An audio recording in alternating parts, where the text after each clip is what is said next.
The power of subconscious mind by Joseph Murphy. இதில் டைரெக்டாக நம்ம 10 பாயிண்ட்ஸை பார்க்க போகிறோம். ஆல்ரெடி இன்ட்ரோவை நம்ம ஷார்ட்ஸில் பதிவிட்டிருக்கோம். ஸோ டைரெக்டாக நம்ம அந்த 10 பாயிண்ட்ஸ்குள்ளே போயிடலாம். Welcome to mind set channel. இதில் முதல் பாயிண்ட் என்னன்னா, நீங்கள் என்னவா நினைக்கிறீங்களோ நீங்கள் அதுவாகவே ஆகுறீங்க. நீங்கள் ரிப்பீட்டடாக என்ன தாட்ஸ் வச்சுருக்கீங்களோ அது உங்கள் வாழ்க்கையை ரொம்பவே அஃபெக்ட் பண்ணும். நீங்கள் பாஸ்ட் லைஃப்லேயே டெவலப் பண்ணிட்டு இருக்கீங்க அப்படின்னா உங்களோட பாஸ்ட் லைஃப் உங்களோட ப்ரெசன்ட் லைஃப்பை வாட்டி எடுத்துரும். அதனால என்ன சொல்ல வராங்கன்னா, உங்களோட பாஸ்ட் லைஃப் அது எப்படியும் முடிஞ்சு போனது தான். அதை பற்றி எப்படியும் நினச்சி கூட பார்க்கக்கூடாது. குறிப்பாக நெகட்டிவ் தாட்ஸ் இருக்கக்கூடாது. இது ஃபர்ஸ்ட் ரொம்ப டிஃபிகல்ட்டாக இருந்தாலும் போக போக உங்களுக்கு பாசிட்டிவ் தாட்ஸ் அந்த நெகட்டிவ் தாட்ஸை ஃபில் பண்ண உங்களுக்கு பாசிட்டிவிட்டி எல்லா இடத்துலையும் ஃபீல் ஆகுற மாதிரி இருக்கும். இப்படி பாசிட்டிவிட்டி ஃபீல் ஆகுறத நீங்கள் உங்கள் ஆள் மனசில் ஃபில் பண்ண ஆரம்பிச்சிருப்பீங்க. ரிப்பீட்டட் தாட்ஸ் உங்களோட லைஃபோட ரிசல்ட்ஸாக இருக்கும். உங்களோட அந்த பாஸ்ட் லைஃப்பை நீங்கள் நினச்சிட்டு சோகமாகவே இருந்தீங்கன்னா உங்களுக்கு அந்த வாழ்க்கையும் சோகமாகவே அமைஞ்சிரும். அதனால் நீங்கள் வீக்கான பர்சனாக இல்லாமல் ஒரு ஸ்ட்ராங்கான பர்சனாக ஆகிறதுக்கு அந்த தாட்ஸ் ரிப்பீட்டட் தாட்ஸை ஃபஸ்ட்டு கைவிடணும். நல்லா ஞாபகம் வச்சுக்கோங்க, நீங்கள் டெய்லி என்ன திங்க் பண்ணுறீங்களோ அதுதான் உங்கள் லைஃப்லேயும் நடக்கும், அதுதான் உங்களை அஃபெக்டும் பண்ணும். ஸோ உங்களோட வீக்கர் தாட்ஸை ரீப்ளேஸ் பண்ணுங்கள். இதுதான் point number 1. Point number 2, subconscious mind உங்களை ஜட்ஜ் பண்ணாது. நீங்கள் என்ன ஃபீட் கொடுக்குறீங்களோ, நீங்கள் என்ன ஃபீலிங் பண்ணுறீங்களோ அதை அப்படியே அக்செப்ட் பண்ணிக்கும். நீங்கள் ரொம்ப ஆழமாக ரொம்ப நெகட்டிவ் தாட்டாக உங்களுக்கு பாஸ்ட் லைஃப்லையோ ப்ரெசன்ட் லைஃப்லையோ எது நடந்ததோ அதை ரொம்ப நெகட்டிவாக தாட் பண்ணிங்கன்னா உங்கள் சப்கான்ஷியஸ் மைண்ட் அதை ரொம்ப நெகட்டிவாக எடுத்துக்கும். உங்கள் லைஃபே ரொம்ப மோசமாயிடும். இது கரெக்டாக ராங்கான்னு அதுக்கு யோசிக்க தெரியாது. ஆனால் யோசிக்கிற உங்களுக்கு தெரியும் நீங்கள் நெகட்டிவாக யோசிக்கிறீங்களா பாசிட்டிவாக யோசிக்கிறீங்களான்னு. ஸோ அந்த பாசிட்டிவாக யோசிச்சு உங்கள் சப்கான்ஷியஸ் மைண்டில் டெய்லியும் ஒரு 10 to 15 நிமிஷம் பாசிட்டிவிட்டியை ஃபீட் பண்ணுங்கள். உங்களுக்கான அந்த டைமில் ரொம்ப அமைதியான இடத்துல ரொம்ப அமைதியாக ஃபீட் பண்ணுங்க. என்னால் முடியாதுன்னு நீங்கள் ரிப்பீட்டடாக சொல்லிக்கிட்டே இருந்தால் அது நிஜமாகிடும். அதனால் என்னால் முடியும் அப்படிங்கிற ப்ராக்ரஸை உங்கள் மைண்டில் ஃபிக்ஸ் பண்ணுங்க. இவ்வளோ காலமாக நீங்கள் உங்கள் மைண்டில் எதை ரிப்பீட் பண்ணீங்களோ அதுவே உங்கள் மைண்டில் ஒரு ப்ரோக்ராமாக மாறிடும். நீங்கள் இது வரைக்கும் ரிப்பீட் பண்ணது நெகட்டிவ் தாட்ஸ் தான். உங்களே அறியாமல் நீங்கள் சும்மா தனியாக உட்காந்துருந்தா கூட அந்த நெகட்டிவ் தாட்ஸே உங்கள் மைண்டை திரும்ப ப்ரோக்ராம் பண்ண ஆரம்பிச்சிடும். ஸோ தேர்ட் பாயிண்ட் இதுதான், repetition is equal to programming. உங்களோட ரிப்பீட்டட் ஐடியா சப்கான்ஷியஸ் மைண்டில் இறங்கிடும். டெய்லியும் நீங்கள் அதுக்கே டைம் ஸ்பெண்ட் பண்ணியிருப்பீங்க. அண்ட் உங்களோட பாசிட்டிவ் தாட்ஸுக்கு உங்களோட குறிக்கோள் கோல்ஸுக்கு உங்களுக்கு டைம் ஸ்பெண்ட் பண்ணியிருக்க மாட்டீங்க. ஸோ அந்த மைண்ட் செட்டை மாற்றுறது கொஞ்சம் கஷ்டம்தான். ஆனால் நல்லா ஞாபகம் வச்சுக்கோங்க, ரிப்பீட்டேஷன் இருந்தால் ப்ரோக்ராமிங் ஆகிடும். ஸோ உங்களோட ரிப்பீட்டடான பாசிட்டிவ் தாட்ஸ் உங்களோட ப்ரோக்ராமிங்கை மாற்றும். ஐ ஆம் சக்ஸஸ்ஃபுல்னு டெய்லியும் உங்களை நீங்களே மிரரில் பார்த்து இல்லை தூங்குறதுக்கு முன்னாடி ஐ ஆம் சக்ஸஸ்ஃபுல்னு ஒரு ஹாப்பியான மூமெண்ட்டை ஒன்று க்ரியேட் பண்ணிட்டு தூங்குங்க. உங்கள் லைஃப்பும் ஹாப்பி ஆகும். 4th பாயிண்ட் அகெயின் ஸ்லீப்பில் தான். ஸ்லீப்பில் வந்து ரிப்பீட்டேஷன் முடிஞ்சிருச்சு இல்லையா? ஸ்லீப் டைம் ரொம்ப பவர்ஃபுல்லான டைம். இதுதான் 4th பாயிண்ட்.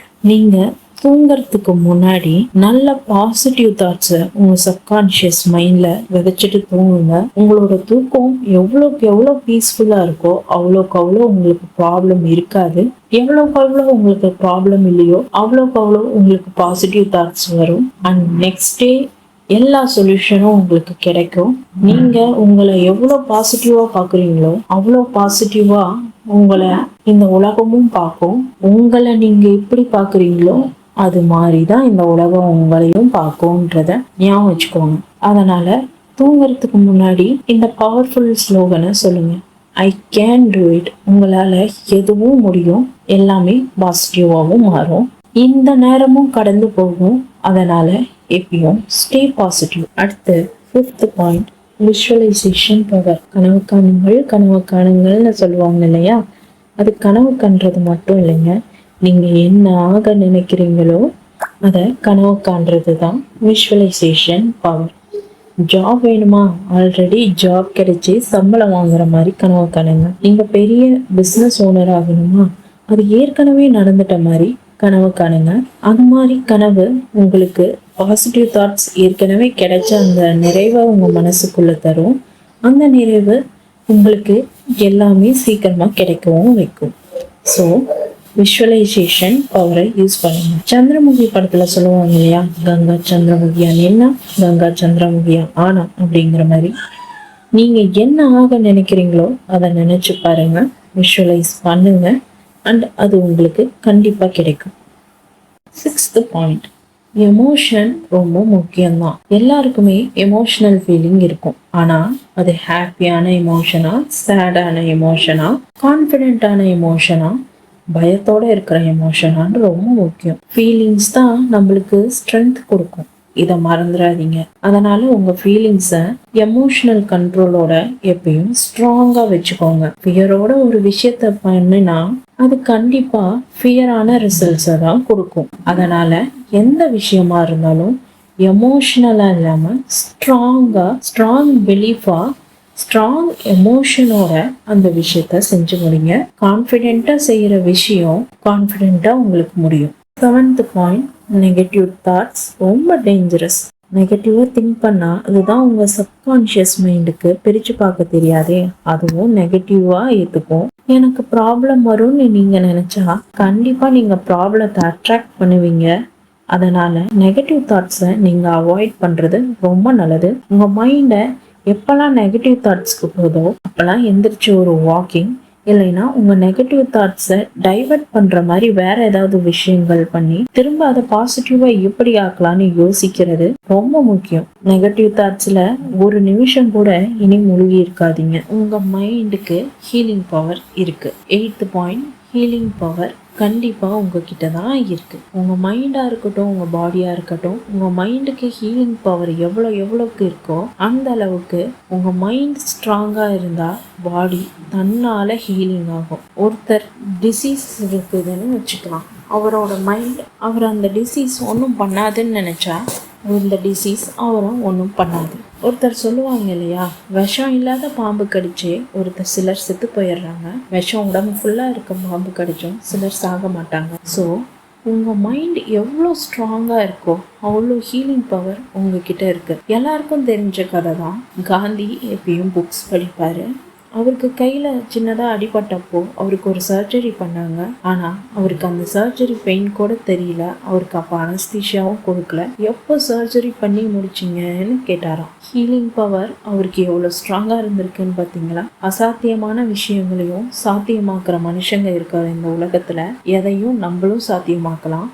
அதனால ஹீலிங் பவர் உங்ககிட்ட தான் இருக்குது. அதை மற்றவங்க கிட்ட எப்பயும் கொடுத்துட்டு தேடாதீங்க. 9th point, faith is key. நம்பிக்கை தானே எல்லாம். விளம்பரம் மாதிரி இருக்கா, ஆனா அதுதான் உண்மை. நம்பிக்கை இருந்தாதான் எல்லாமே நடக்கும். ஒரு டாக்டர் மெடிசன் தராரு, அதை நீங்க சாப்பிட்டாதான் குணமாகணும்னு நீங்க நம்புறீங்க. அதே நம்பிக்கை உங்களை குணமும் ஆக்குது. அதனால நீங்க எந்த விஷயத்த நம்புறீங்களோ அந்த விஷயத்த நீங்க செஞ்சு முடிப்பீங்கன்னு நம்புங்க. கண்டிப்பா உங்க நம்பிக்கை வீணா போகாது.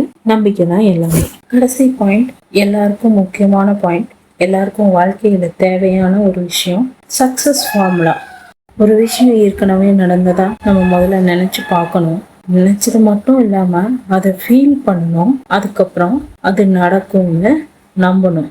இதுதான் சக்சஸ்க்கான ஃபார்முலா. நீ என்ன ஆக நினைக்கிறாயோ அது கண்டிப்பா நீ ஆகும். உங்க மைண்ட் செட்டை நீங்க நல்லா இந்த மாதிரி பாசிட்டிவ் தாட்ஸால மெயின்டைன் பண்ணிட்டு வரணும். நீ என்ன நினைக்கிறியோ அதுதான் சப்கான்ஷியஸ் மைண்டும் நினைக்கும். அதுவாகவே உன்னையும் மாற்றும். இந்த விஷயங்கள்லாம் செய்யுங்க, வாழ்க்கையில சக்சஸ் பெறுங்க. ஒரு நாளைக்கு அட்லீஸ்ட் ஒரு 5 to 15 minutes உங்களுக்குன்னு நீங்க டைம் ஸ்பெண்ட் பண்ணுங்க.